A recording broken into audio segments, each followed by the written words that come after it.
I'm totally sweating on my upper lip, which is always gross for any female. Is it glistening? I feel that it's glistening.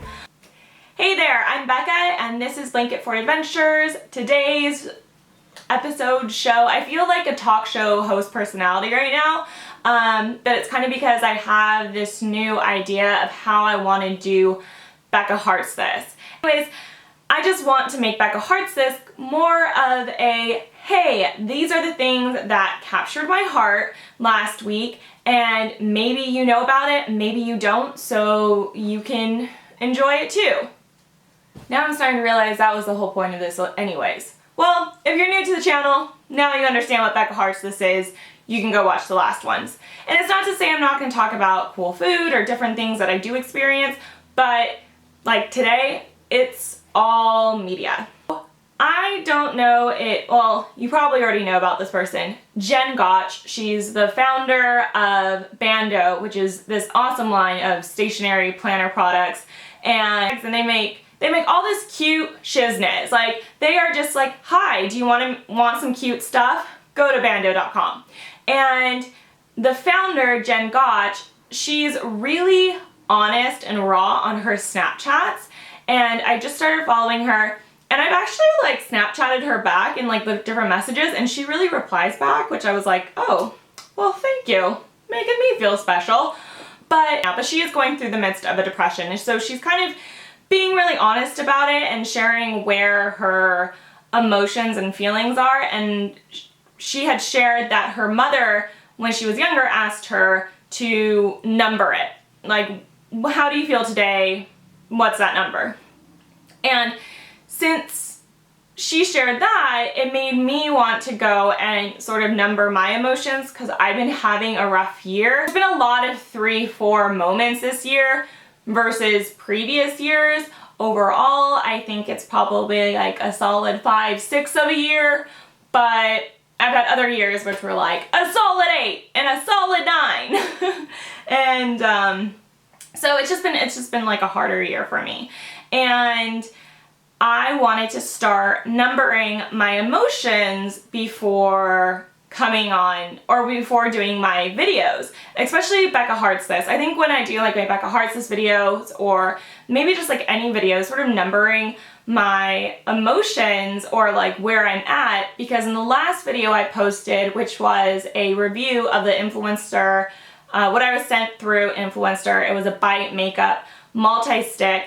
And I had said at the beginning of it, like, hey, I'm sorry, I have low energy, but I just wanted to get in front of the camera. I just wanted to do something, so here I am. That was me probably at a 5. I started that video at a 5. I ended at like a 7.5 by doing that. And it just goes to show how, like, when you go and do something, or you invest in yourself in any way, it does lift your mood, your spirits, and we constantly go through different emotions and different states and different numbers all the time. We're complex human beings. We're gonna go like this. And honestly, like at the end of this video, put like what number you're at, or comment right now and put what number you're at, and then at the end of the video, comment again and put what the number you're at there. And I hope I don't bring your number down. So anyway, so yeah, everyone should follow Jen Gotch's Snapchat. I don't know what it is right now. It probably is just Jen Gotch, but I'll insert it here.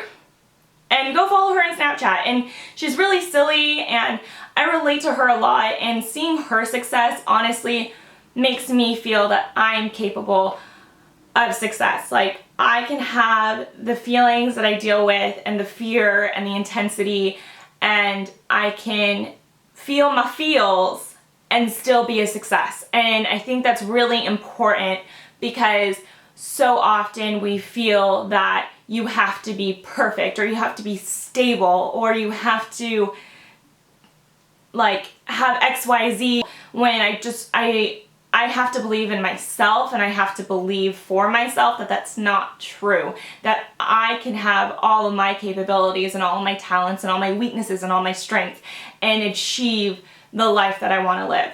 So, yeah, I really find her Snapchats inspirational. Plain and simple.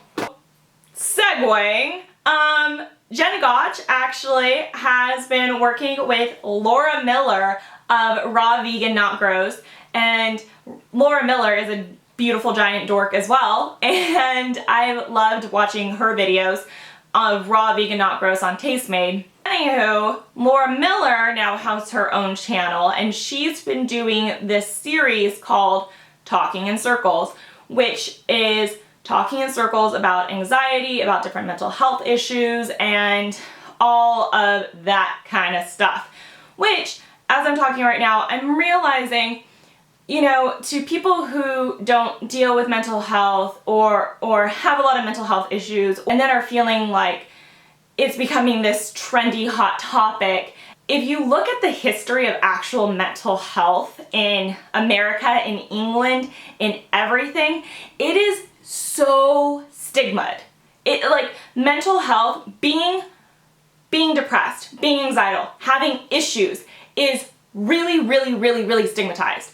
And it goes back to institutionalized hospitals, like state-run hospitals, which if you read about them, they are terrifying. There's a reason why there's like horror movies made about them. But the reason why it's stigmatized is because nobody would want to go to a state-run hospital. You swallow all your feelings, you pretend that you're happy, and because you don't want to be sent away. Because when you're sent away, that's when shizness gets really scary.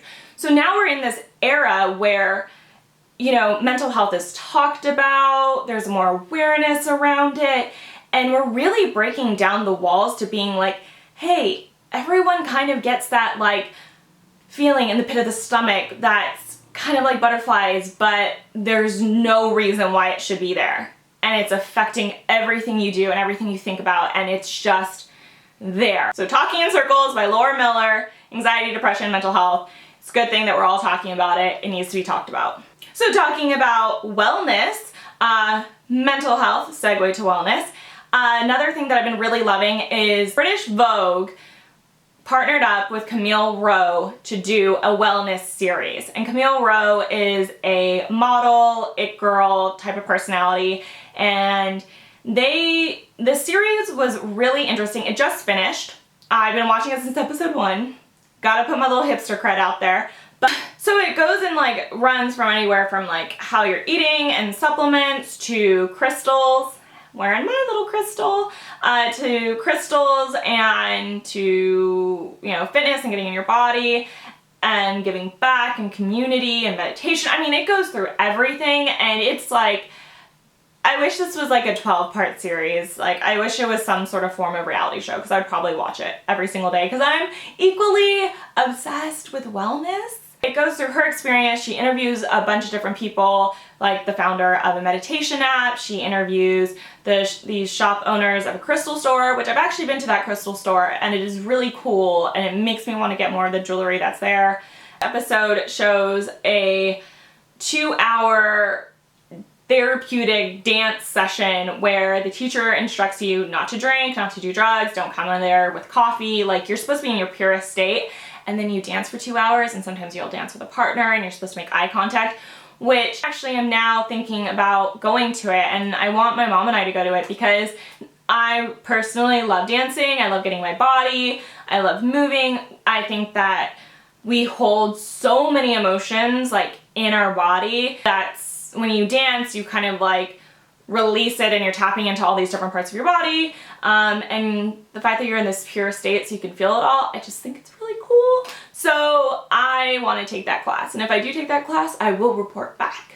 So to continue with dancing, last night Dan and I went to go see a documentary titled Dancer. And it's about a male ballet dancer named Sergei, inserting his last name because I don't know how to pronounce it.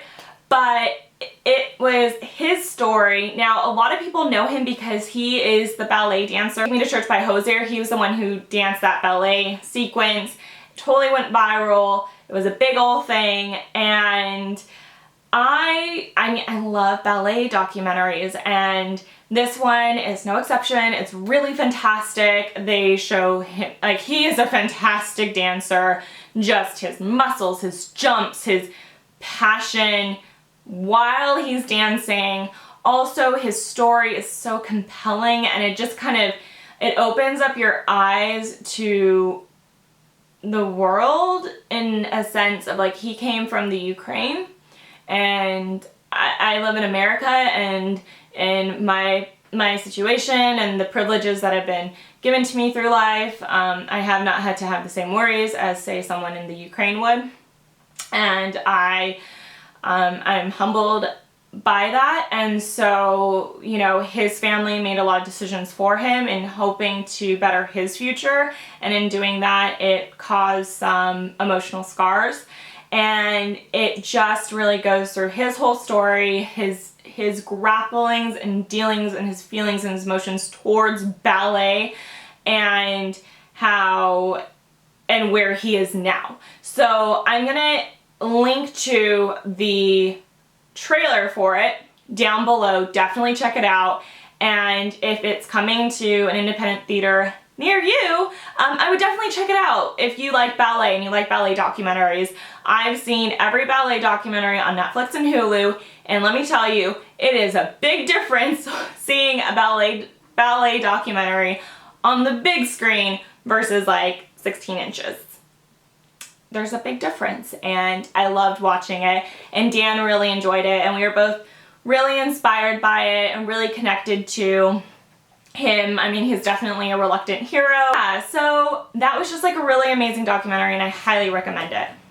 My last thing that I wanted to share, and I hope that this helps you this week in achieving any of your goals or just approaching life, but I'm a self-help junkie for obvious reasons, but I watched this woman, Marie Forleo, and she has Marie Forleo TV, and I'd watched an excerpt of her segment on Steve Harvey, and she was sharing how to help a person stay motivated, because we've all been there where we, you know, see something like right now, I'm at a good 8, like I'm at a good solid 8 today, because I saw that movie, I'm really inspired, I had a good pep talk by my sister, like I'm ready to conquer the world! But I don't expect myself to stay at an 8. So what happens when you're not at an 8 and you still want to achieve your goals? Because if you don't achieve your goals, it just drags you down further. It's like you're literally putting on like another pound of weight on your back that slows you down to getting to where you want to be. So what tools can you tap into to actually push through and move on and not add another weight to your back? And those are the 3 E's. Now, I didn't come up with this. Marie Forleo did. I am just relaying it to you if you have not heard this. So the 3 E's are environment, exercise, and emotion. So basically, make sure that your environment is in tip-top shape for you to achieve your goals. You know, set up your environment for success. For me, because I do a lot of blogging, I do a lot of editing, I do a lot of that kind of stuff, my desk was in front of a window. Now that was really distracting because I would see everything going on outside. I also couldn't open up my window blinds all the way or else it would be blinding, so my office wouldn't get as much light as I wanted it to get, and it really wasn't serving me as well as my environment could be serving me. So after 1.5 years, I took my desk and I moved it slightly to the left. And now I'm not in front of a window anymore, and it's actually really great. And I do want to show you my office space at some point along with my background details, but my office is kind of a mess right now because I had a hard week. I had like a 4.5 week. So so once I get it all cleaned up and stuff, I am hoping to go and do a nice little tour.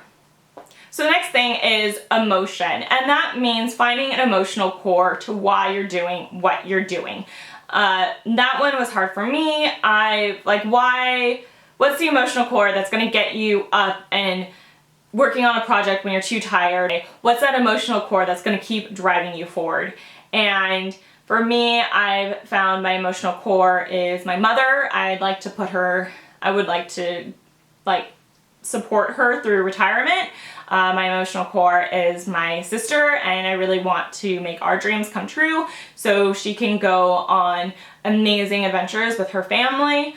These are the emotional cores that I need to hold on to when I want to sleep in or don't feel like doing certain things. You gotta find those emotional cores. Last thing is exercise. When you go and you exercise, you flood your brain with all the good feel-good chemicals and you just get going. Like, you get jazzed. Like, it's a bolt of energy into your system that's gonna be able to carry you throughout the day or throughout the next thing you need to do. So if you're really feeling super unmotivated and you don't want to do it, exercise or dance. For me, I say dance. Like, seriously, especially when it comes to getting fit and going to the gym and all that BS, because honestly, I don't love doing it, so I could completely understand somebody else not wanting to do it, but I am more apt to go do it after I've done a silly dance. So exercise, be in motion, connect to the muscles, everything else, like in Miss Camille Rowe's wellness video. And that's it. Those are all the things that I heart this past week. I know this was a longer video, and yeah, so remember, comment down below with where you're emotionally at now. Hopefully it's gone up, or if it stayed the same, that's a win in my book. If it went down, I'm sorry, I didn't mean to do that. And if you want to follow me on all my adventures and become a fun seeker, definitely click subscribe, give this video a thumbs up, and I will see you in my next one. Bye, fun seekers. I kind of woke up in a funky mood today. I won't lie, and I woke up in a funk, and sometimes I feel that just doing something can help to get you out of funk, and by doing, you undo the funk. See, I'm already undoing it.